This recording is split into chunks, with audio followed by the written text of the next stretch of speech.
Are you into thrifting? Well, simply put, thrifting means shopping at thrift stores for everything from secondhand clothes to collectibles. It's good for the pocketbook and the environment. Now, a lot of people say it's addictive.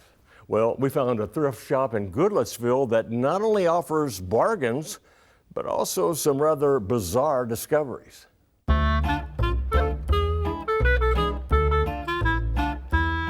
You'll find this place in an unassuming strip mall on Goodlettsville's Main Street. It's a store full of affordable retro and vintage goods and a bizarre sense of humor, all thanks to the affable owner, Shane Parker, a self-described junk junkie. I've bought, sold, and traded forever. I've got a really good network of people who kind of know what I'm looking for, and they'll hit me up. Usually if I've bought something from somebody, I'll get a call from somebody else that they know. People bring stuff into the store. And that being said, I hit up everything: yard sales, estate sales, junk yards, try to travel some and get out of the Nashville area and hit up other stores and antique malls and flea markets. Anything you can think of, really. Okay, I think it's past time we address that rather weird store name. Truth in advertising. I thought it was kind of a shtick and a fun gimmick. My girlfriend actually talked me out of it at first, and we opened under another name because she's like, "You're going to offend your customers." And luckily I didn't listen to her, and thought it was pretty clever myself.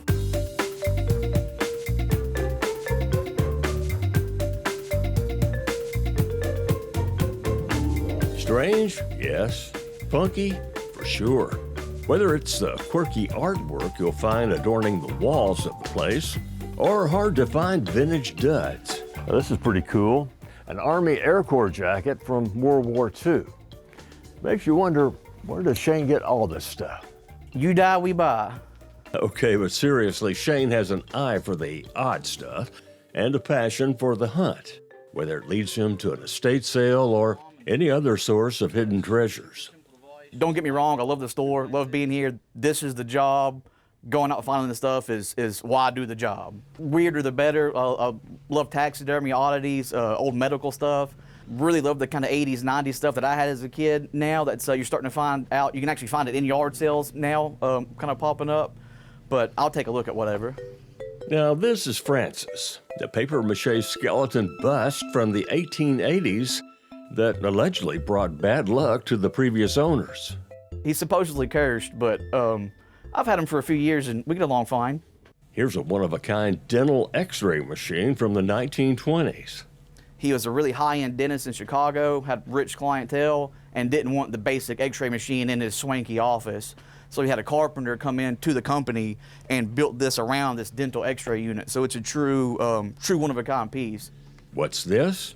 It's an early 20th century version of a slide projector, a luxury item in its time. This is called a Bolopticon. It's the predecessor of the projector. Super simple device, just light bulb, 2 lenses, and it magnifies and projects these slides onto the wall. Now here's an item that always evokes a few gasps and raised eyebrows. It's a very well-made pet casket.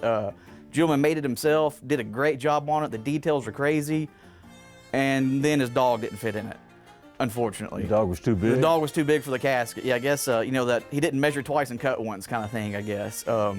So I ended up with a casket, and it was making people kind of uncomfortable thinking it was for a child, so we stuck the fake dog skeleton in it, hoping to maybe people know what it is. The store attracts a number of collectors of unusual collectibles, from action figure wrestlers to buttons with every imaginable message. Plus, believe it or not, VHS cassettes. Remember them? Some movies are made to be on VHS, but there's definitely again, it's that younger generation that had them as kids, because you buy nostalgia. You're not buying the item, you're buying the memory thereof. So it's making a niche comeback for sure. I don't think it'll be a true, it's not going to be the vinyl revolution by no means, but it's there's definitely an uptick in it. Whatever shoppers are seeking these days, Shane says more people than ever are visiting thrift stores for the savings and the adventure. There's definitely an uptick. You see a younger crowd now that's looking for stuff that you didn't see before. I think it's definitely, especially in the Nashville area, thrifting and vintage is definitely a trendy thing.